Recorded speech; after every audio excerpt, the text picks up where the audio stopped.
What do I do when I'm broken? When I'm broken, I relish it. That's what I'm gonna do. I'm gonna use it. Because if I'm broken, then I just found my limitations. And until I know what my limitations are, how can I push them? How can I get better? But once I see it, once I feel it, once I see where I was broken, then I can attack that weakness. I can fill in that gap. I can reinforce that breach. If you break, it means it's time to fortify your will to make it stronger. There's all kinds of different ways to break.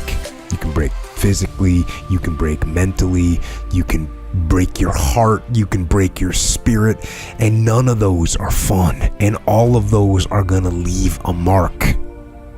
But the mark that they leave can be the mark of victory or it can be the mark of defeat. Because every time you break, and in every way that you break, while it's a chance, it's definitely a chance for you to give up and for you to just to fall apart. But there's also opportunity. There's opportunity to get stronger and get smarter and get faster and get tougher and get more stable and get more resilient and get better. When you break, you have the opportunity to show the world, the whole world, what you are really made of. So if you break, if you break, the fight isn't over. In fact, if you break, the fight is just beginning. And as you crawl up and out of that dismal and wretched place, you're covered in blood and sweat and dirt and filth as you rise above what you were.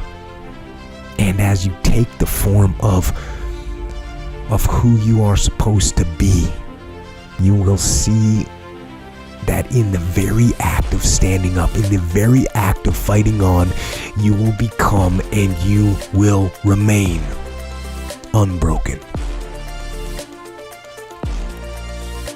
I'm not saying to put yourself down. I'm saying listen to the truth. And the truth isn't in the 20%. The truth is in this other part of your brain saying, look, man, you're wasting a bunch of percentage here. We have 80 more percent that we're not tapping into, because in this other 80% is suffering, pain, failure,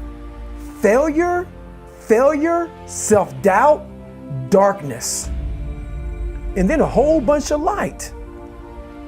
But to get to this light, you gotta go through all of this shit.